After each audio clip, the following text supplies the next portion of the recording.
Beautiful as always, Benny. Thank you for setting such a warm mood for this brisk autumn morning. Hello. Welcome. Good morning. It seems to be a good morning. All these bright, shiny faces are here.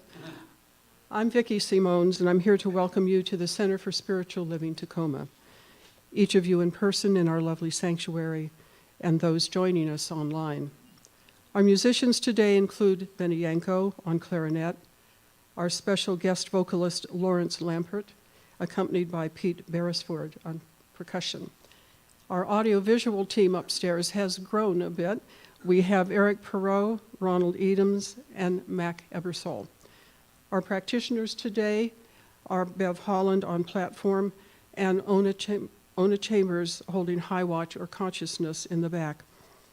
And I'd like to just take a brief moment to acknowledge the continuing spiritual presence of Ona's dear service dog, Toby, who left us not too long ago.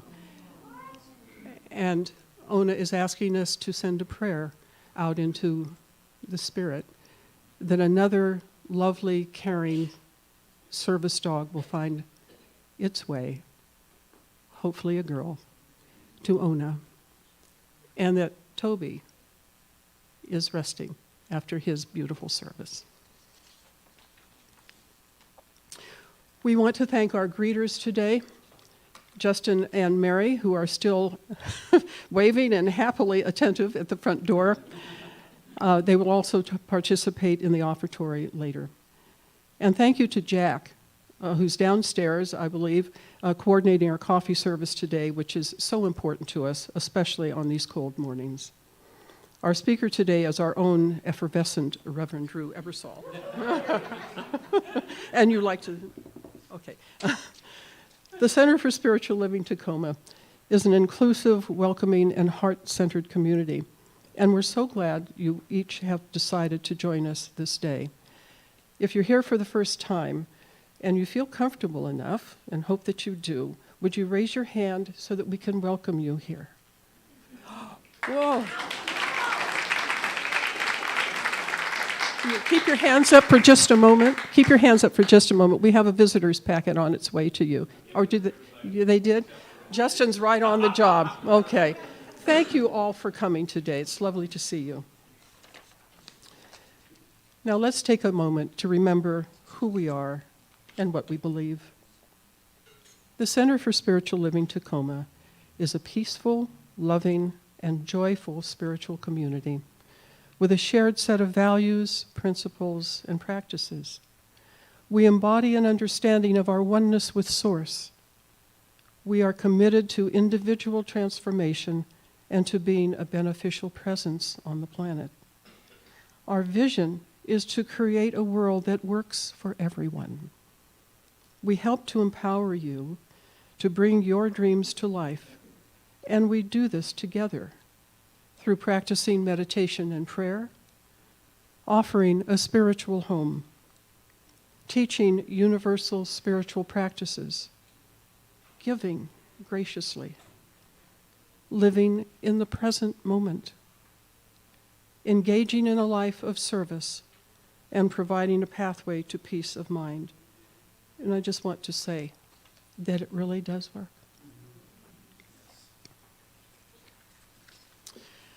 I have one major announcement today, which is unusual, and that's for this major production that's going on next weekend called A Joyful Noise. And for 3 days, we have a variety of music and with refreshments and food and joy. On Friday the 25th, there's rock and roll with Jim Valley. On Saturday the 26th, there's Latin music with Malo Castro. And on Sunday the 27th, we're going to have blues and jazz with Peter Kirkland and the South Sound Express. So I invite you to see the flyer. We have a flyer floating around still? In the back? Very good. So there he has. So please pick one up. If you haven't already purchased a ticket, be sure to tell you, you got it. You should bring him up here for that thing later. And tell your friends about it. It's going to be a rockin' good time. Also, please remember to read your program. There's a lot of good information in here, good reference, and also current events that you'll be wanting to track.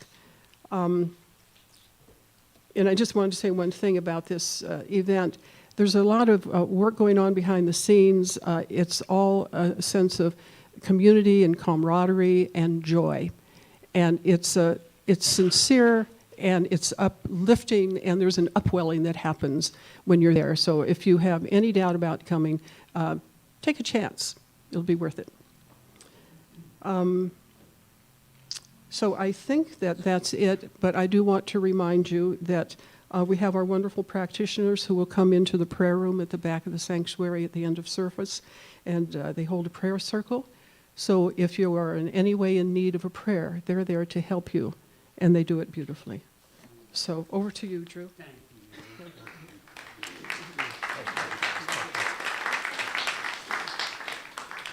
All right, guess what we're going to do? Take a deep breath in and let it out and arrive for this next hour. It is your time to be present, to be uplifted, to be in community that's loving and generous. So here we go.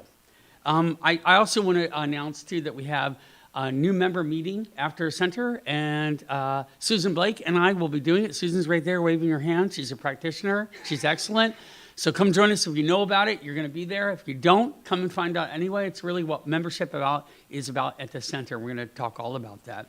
And another word about our practitioners, with Bev and Ona being in the back room, they're trained to work with you on manifesting what you want and clearing your mind and clearing a pathway toward moving into your destiny. And they're very good at it. So see them. It's easy, it's free, it's perfect. So we encourage that. Now, we have one final announcement for we've gotten 25 sponsors for Joyful Noise.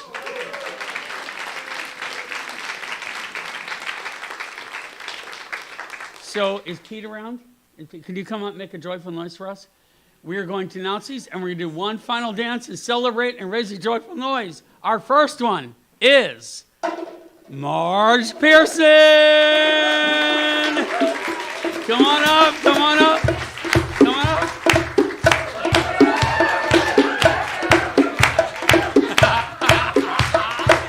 Woo! Yeah. Well done. Next one, I think we'll ask Leslie to do this because she did so much work on it, but it's for remodeling our door. They made a contribution to he called it a temple. He said we have a temple.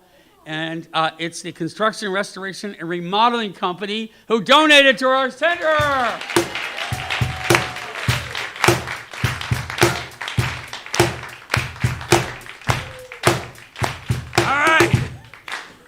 A rock concert. You know, I secretly always wanted to be a rock star. I never quite had the musical talent, but I can be up here and be like, yeah, I'm a cowboy. All right, here we go.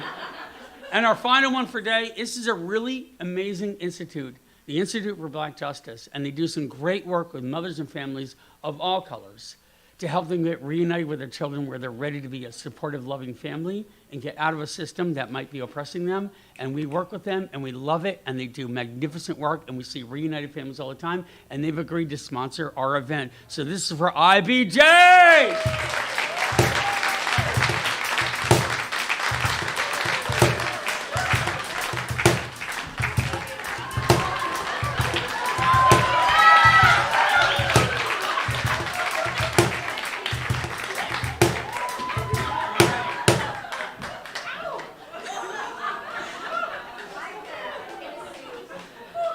I'm moved by the Spirit. It wasn't me. I'm just saying right now, I take no responsibility for that action, okay? So, seriously.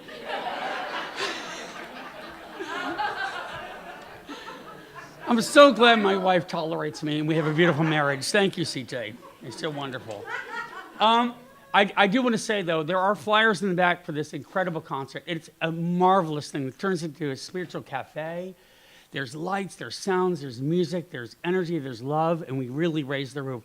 So let's make sure we hand out every flyer we have back there and leave no man left behind. We're almost sold, we're getting towards sold out, so get your tickets if you haven't gotten them.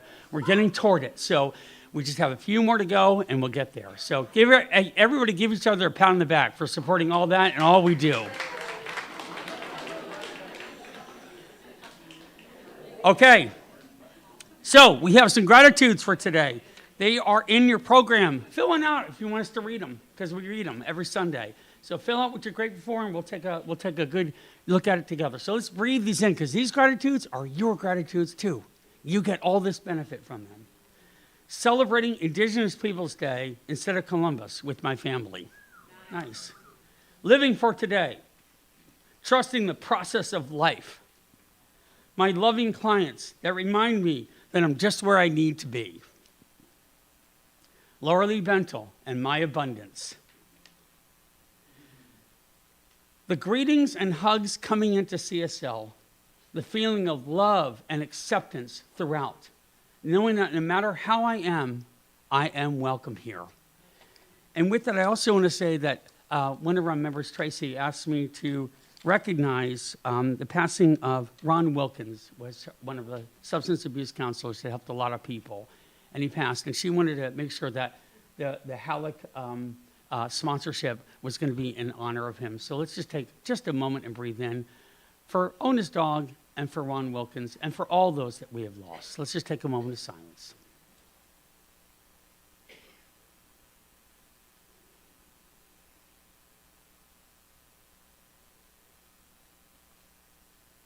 Thank you. Remember, grief and joy can be excellent partners and make a bittersweet recipe for something delicious in our lives. Don't be afraid of either of them. And now we have something else that's terribly sweet. We have some wonderful music from our own Lawrence Lambert and Pete Beresford.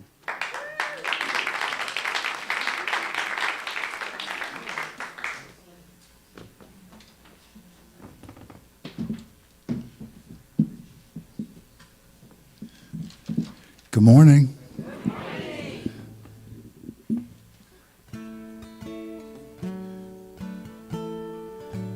I was going to do a Nina Simone song called Feeling Good, but I had this dream of another song. So I'm switching up the program. I hope that's okay. You cast a shadow upon the shore.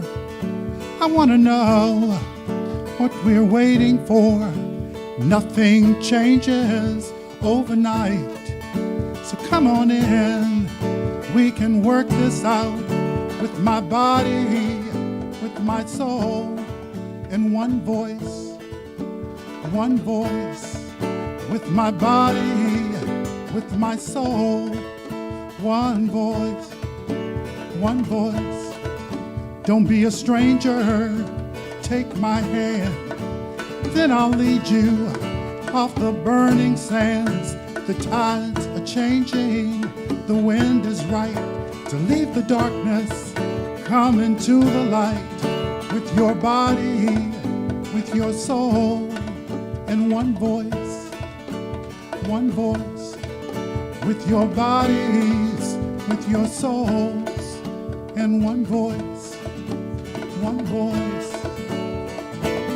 with our bodies, with our souls, one voice.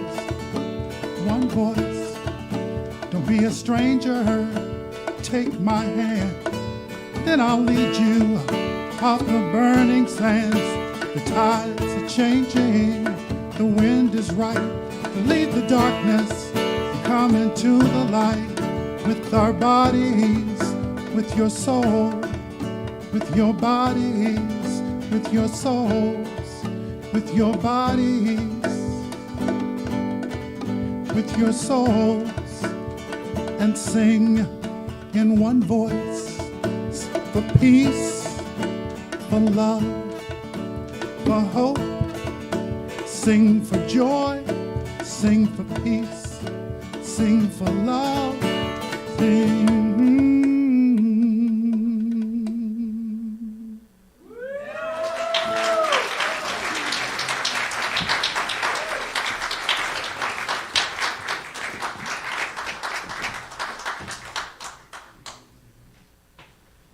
Good morning.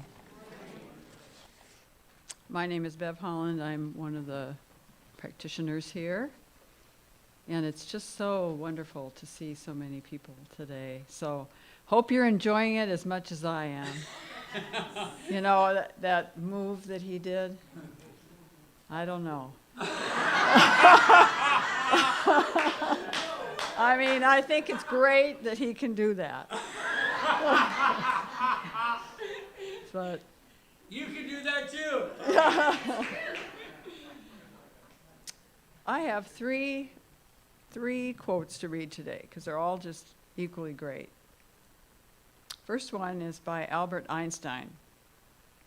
Assumptions are made, and most assumptions are wrong. And the second one is by Alan Alda. Begin challenging your own assumptions. Your assumptions are like windows. Scrub them off or the light won't come in. And then the last one is by Agnes Varda. I'm curious, period. I find everything interesting. Real life, objects, flowers, cats, but mostly people. If you keep your eyes open and your mind open, everything can be interesting.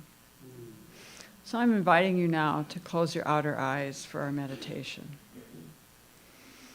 And let's just take a deep breath and just arrive at our seat, arrive in our position, whatever is the most comfortable for you.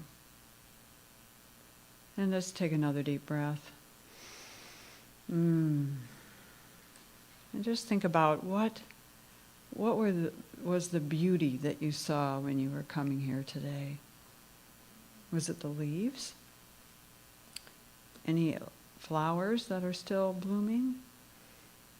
Was it the sun? Or was it the possibility of rain this afternoon? All of it is beautiful. We are alive. We are here. We are ready for anything. And so I just know this to be true. And we open our hearts, we open our minds, and everything about ourselves to be curious. To not immediately come to an assumption, but to just be curious. And so I just say these words with beauty and wonder. And I release it and say to the Spirit that it's all there is. That is all there is.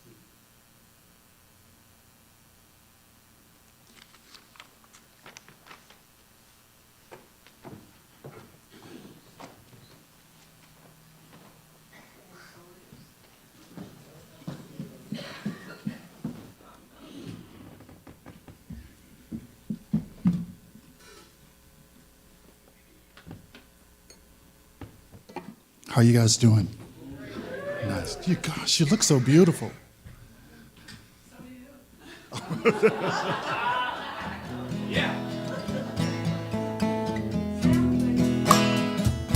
I actually wrote this one for this church.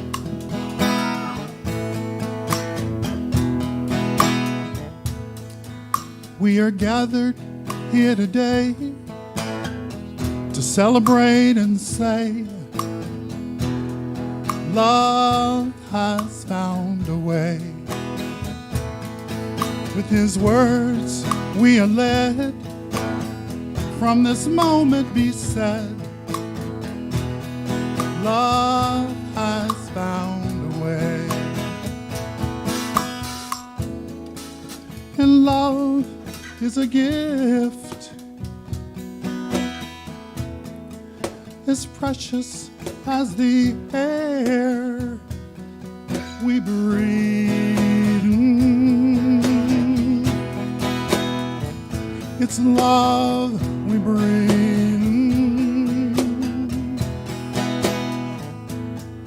Through his knowledge we should know how to let go of all the things that cause us pain. Through his mercy we will see only love can set us free. Love has found a way, and love is a gift.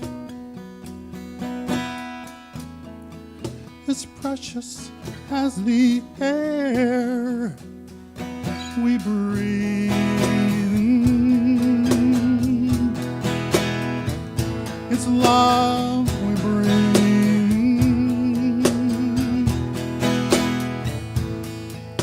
It's love, it's love, it's love, it's love, it's love, it's love. It's love we need.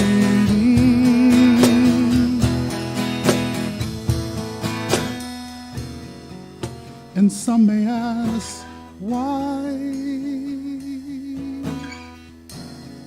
Some may ask, how can this be?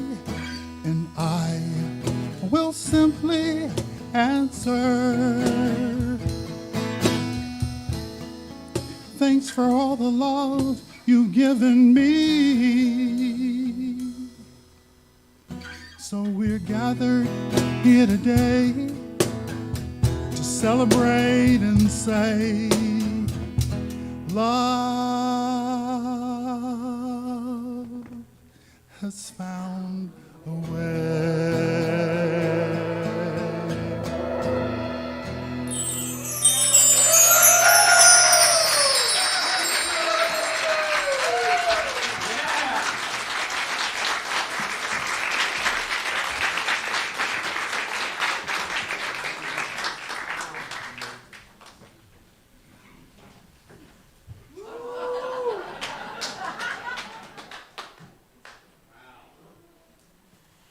That should be our anthem, right? I think we're all in favor of voting it as our official anthem at CSL Tacoma. Okay. And so it is. So it is. I mean, the music from Benny and Pete and, of course, Lawrence. I mean, let's just one more time here for all of them.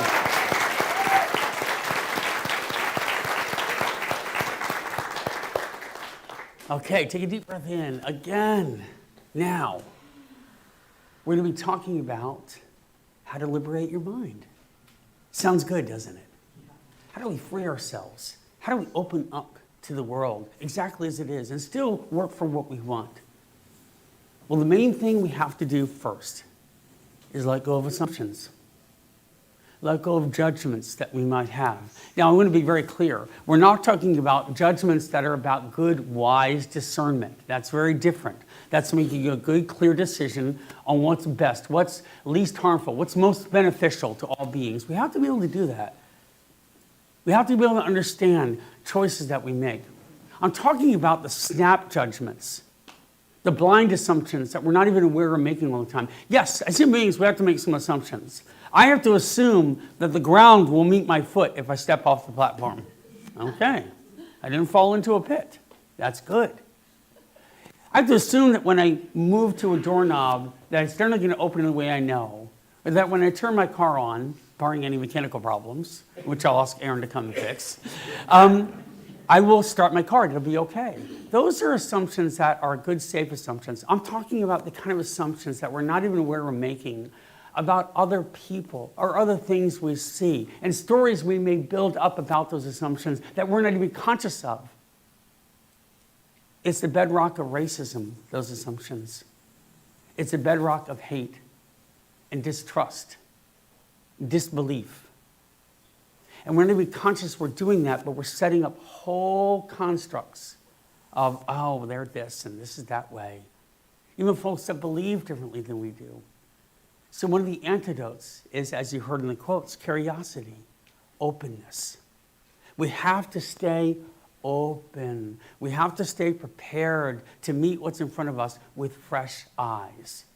And when we do, we expand. When we assume, we contract.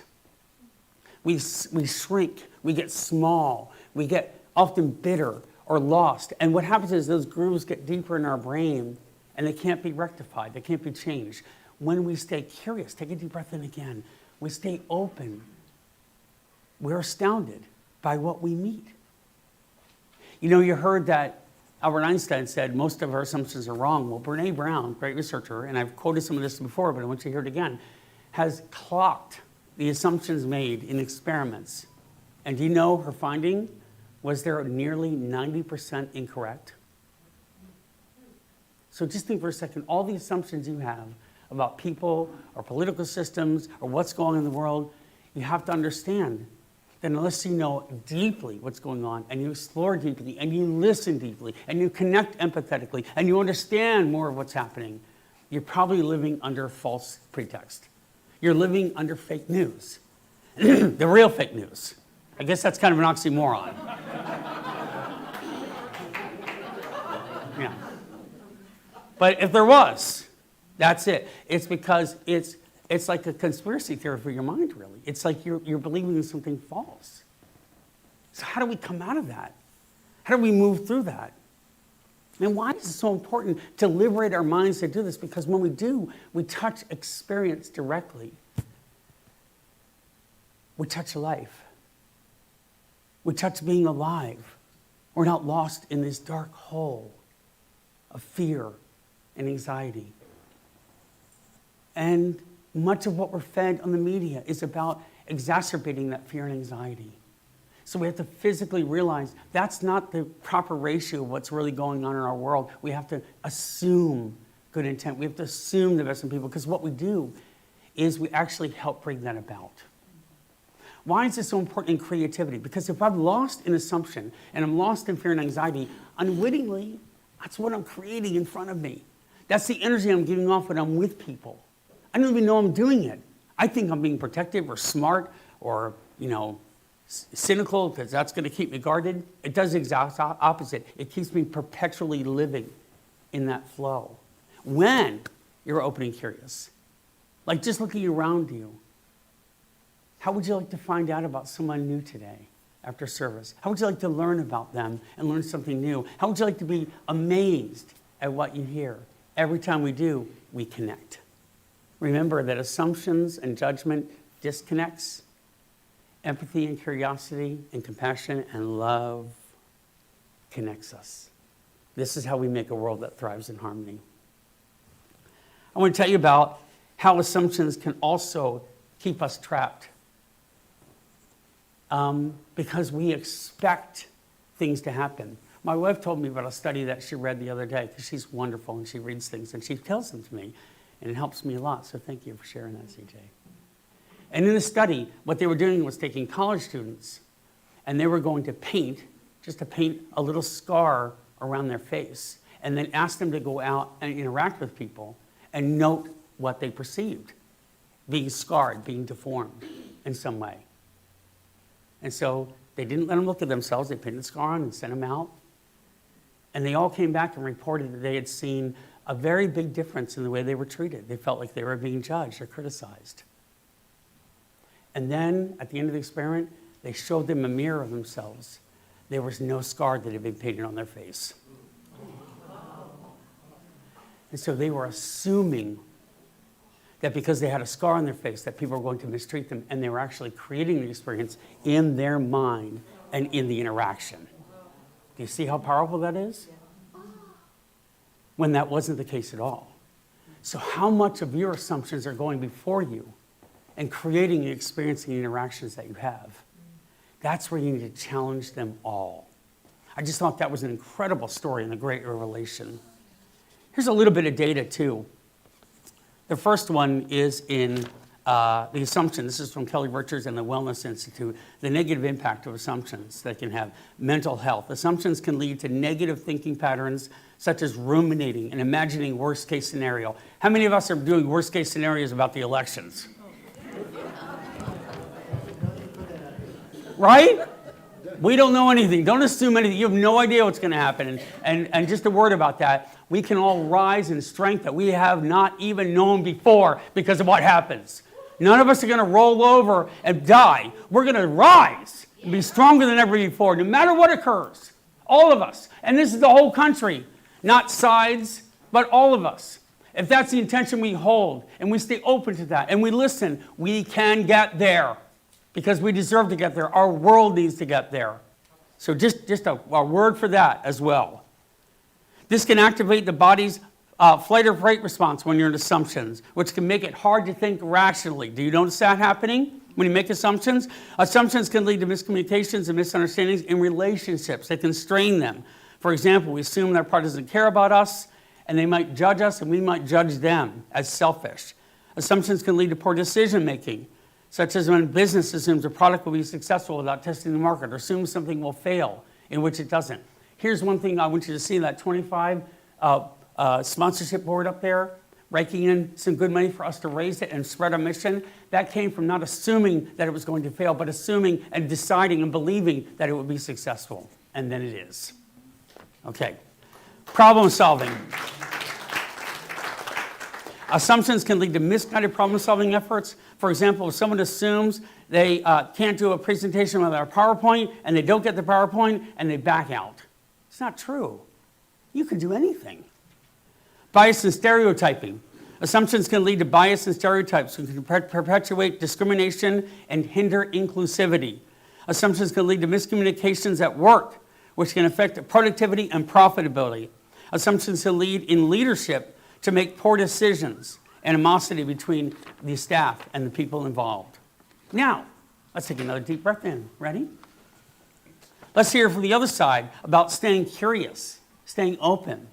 This is from Columbia Doctors and Nest Labs. Curiosity can help prevent cognitive decline by encouraging the brain to create new neurons and neural pathways. It can improve memory, language, thinking, attention, and reasoning skills. By staying curious, you're making your brain plastic and open. It can help with the relationships, build stronger ones, making them more interested in other people. You can work toward finding understanding, compassion, and love. Coping with difficult situations. Curiosity can help cope with rejection and other difficult situations by improving your ability to handle unwanted emotions and accept and understand conflict. Problem solving. Positivity, empathy, self-awareness, work performance, anxiety, disease risk, happiness, and achievement. This is how you liberate your mind. Look at that laundry list of things that happen to you when you just stay open and don't make assumptions. Isn't that stunning? I thought that was phenomenal. So how do we do this? Because we can assume all over ourselves, right? And it can be messy. How do we learn to stay curious? We have to first see when the assumptions come up and challenge them right there. Notice them. There I am making an assumption about someone. I see someone who's maybe experiencing homelessness, and I have assumptions immediately. They could all be wrong. In fact, they probably are. When I meet someone for the first time, or I connect with a situation, or I hear news, I'm immediately fleshing out a complete story that is practically fictional and believing it's concrete and real. I got to see that. I got to breathe. I got to know that it's not real. I got to be open to what's next. The other one is called iceberg thinking. That I'm only seeing about 10% on the surface of what I get. There's 90% more of the story below the ocean. And that's what sunk the Titanic. Right? They didn't know, they didn't see, they didn't look into, they made assumptions about the impermeability about their own ship, that it couldn't be cracked, and they didn't take precautions, they didn't notice it, they didn't pay attention. So, when we stay open and we see that 10%, dive under the surface a little bit. How is it with you? What's really going on? Tell me. Be vulnerable yourself. Be willing to share. From that place of vulnerability, we connect. I remember one of this situation that came to mind for me was two things I'll tell you real quick. One is there was a gentleman working next door at our neighbor's house, kind of remodeling their kitchen. And he looked, kind of like a standard handyman type. See, I'm making assumptions. Do you see that? I just did it. Wow. Pretty cool, right? So, but see, I was caught in an assumption a little bit. And I walked out and I thought, maybe I'll say hi. And he sees me And he walks over and he says, "Hi, my name's Andrew," which is my name too, Andrew. I'm Drew, but I'm Andrew. I'm like, wow, that's cool. And then this guy opens up and starts to tell me about this men's group he's with, about open spirituality, about being kinder and warmer toward the world, toward his toward female counterparts, to understanding who they are, to being sensitive and generous and wanting a sense of spirituality. And he said, "My neighbor said that you run a meditation group and you run Sunday services, and I'd like to come." And now I just had a wave of awakening. I was like, not what I thought by assumption, but beautifully surprised at this human being's openness. That's being open and curious. Same thing happened to me in a workshop one time. We were in a workshop, about 500 people in the audience, big audience. Cruising along, and there's a woman in the front row, and she's like this. I'm talking, and she's like. Now, I'm trying not to make assumptions, but the assumption in my mind that came up that I noticed was, oh, come on, this is good stuff. Why don't you like this? I'm killing it here. You should be, because the rest of the audience are like, yeah, woo. She's like, So I made an assumption that she was maybe grumpy or maybe mean. And as I went over the workshop, I did an interactive exercise, and it was about sharing a little bit. And I looked over as they were sharing, and I saw her just weeping. And I walked over to her, and she jumped up, and she hugged me. And she goes, "This is so incredible and so important, and I'm connecting on such a deep level. I was in pain, and it was hurting, and that's why I couldn't open up to it first.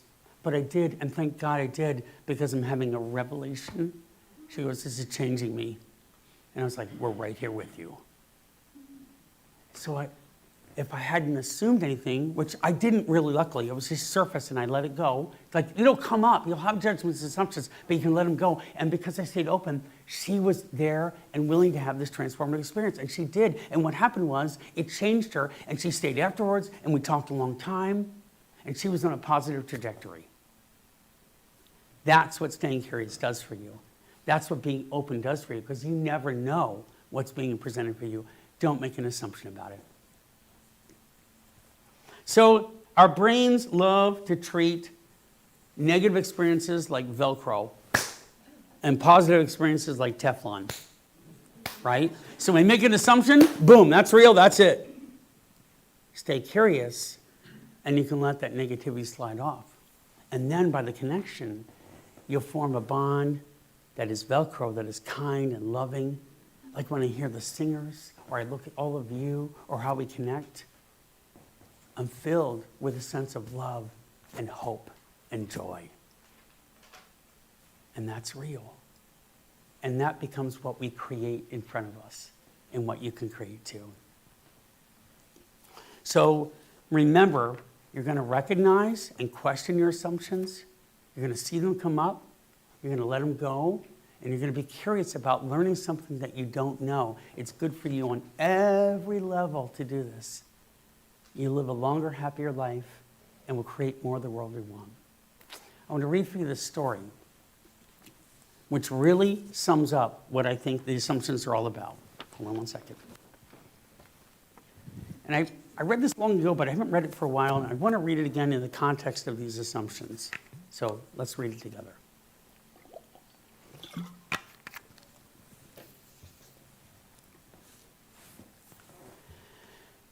Everyone in the apartment complex where I lived knew who Ugly was.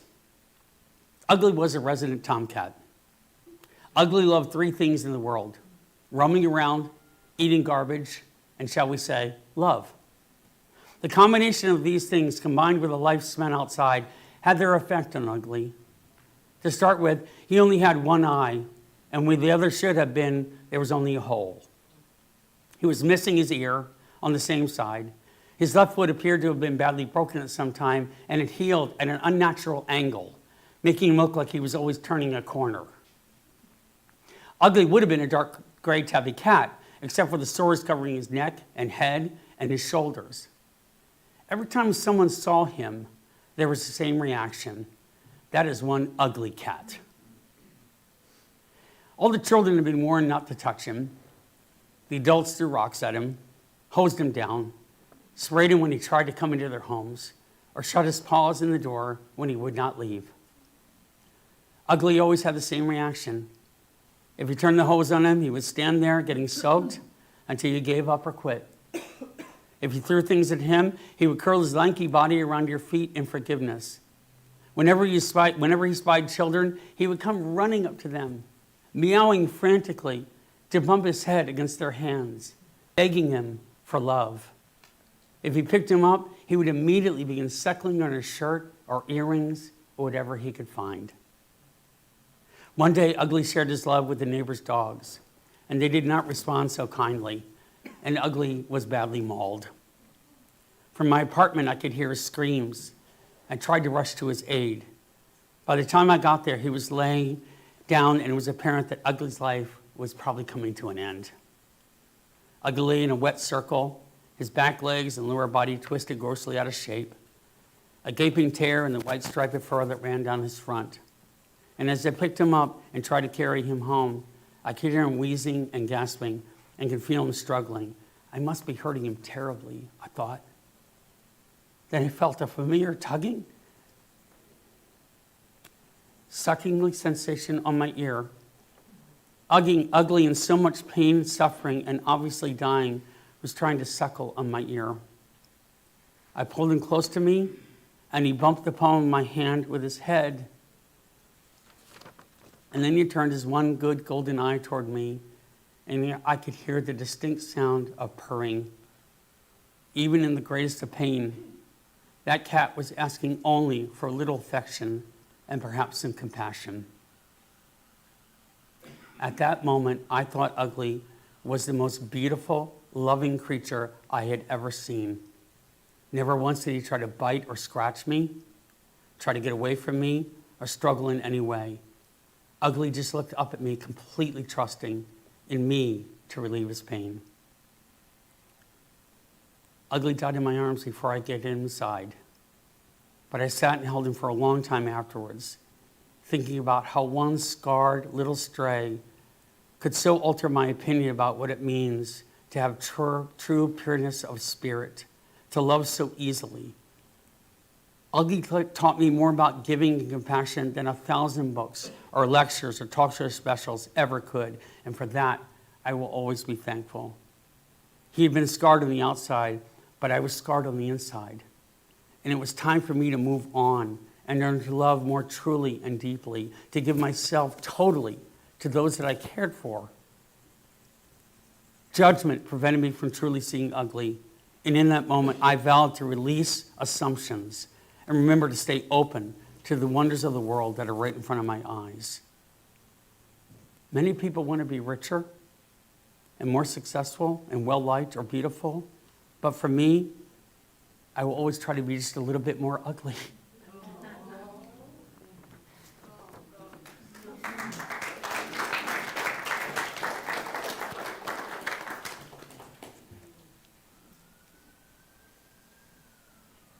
When he talks about picking him up,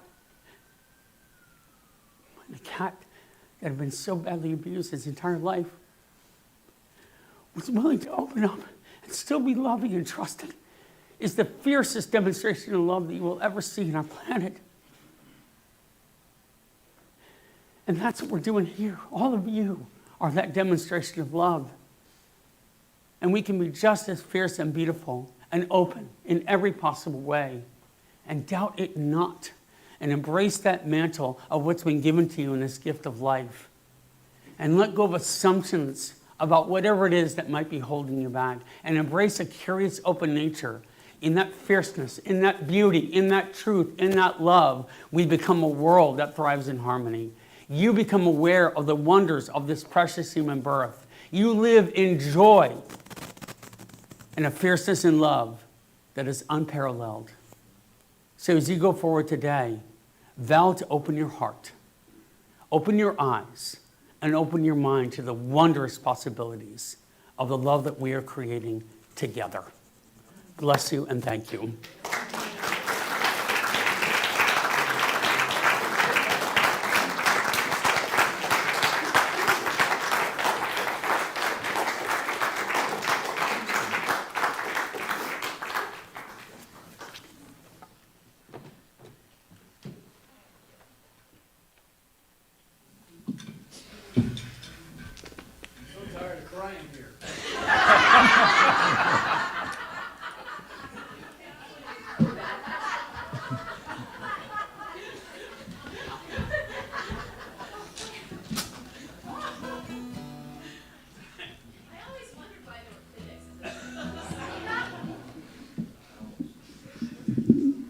And now we're supposed to sing, right?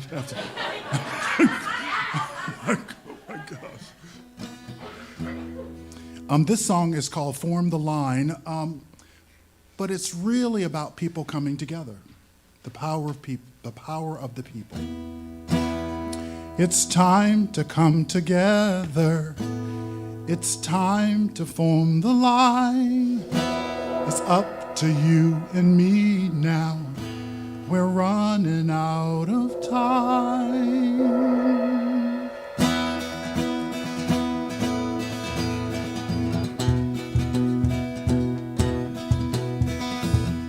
I don't think we'll ever know what's going in the ground. Many lives will be lost before we make a sound. It's time to come together. Together we are strong, oh yes. And say no, say no, say no, no. Say no, and form the line.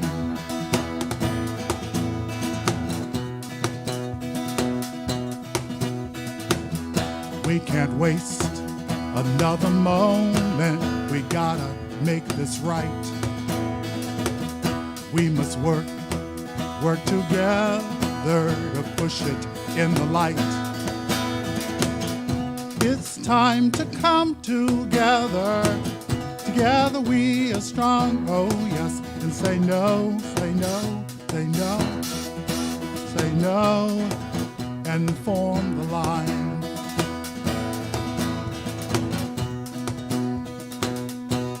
Check this out.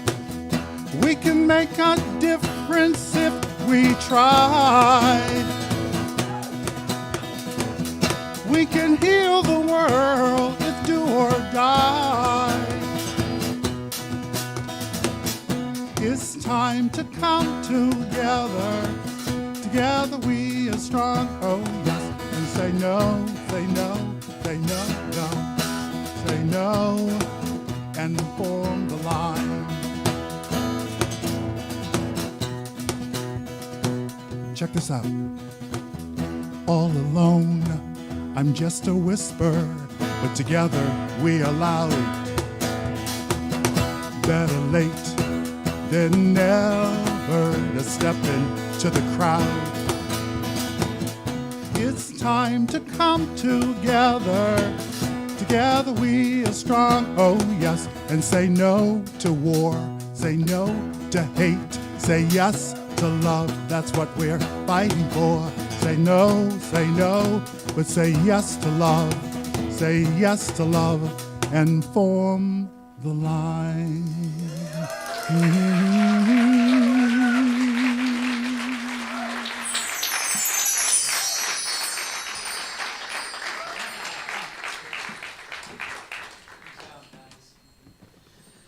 So if our greeters would please come forward, we're going to take our offering and take another deep breath in.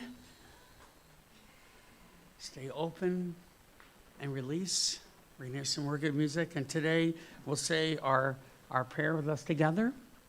Divine love through me blesses and multiplies all that I have, all that I give, and all that I receive with infinite gratitude. So it is.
Thank you so much.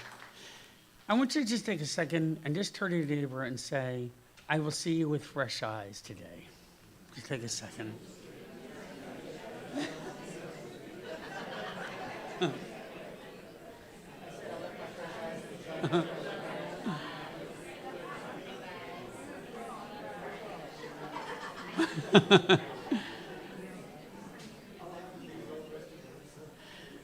And let's come back and take a deep breath in again and remember that feeling from staying open and staying real and vulnerable and connected. And again, that's what it's all about. So now we have our final prayer from Bev.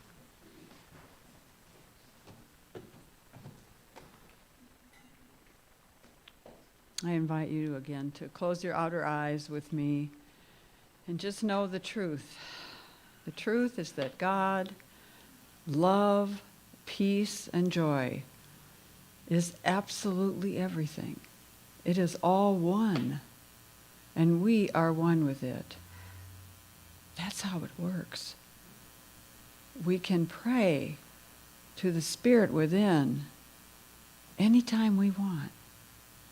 And that allows us to know and grow in our spirituality and just know that God is all there is. Whatever you want to call it, it is your decision. But that is the same thing, the same quality, the same beautiful space. That is what Spirit is in each and every one of our lives. So today, if you are dealing with a healing need, physically, mentally,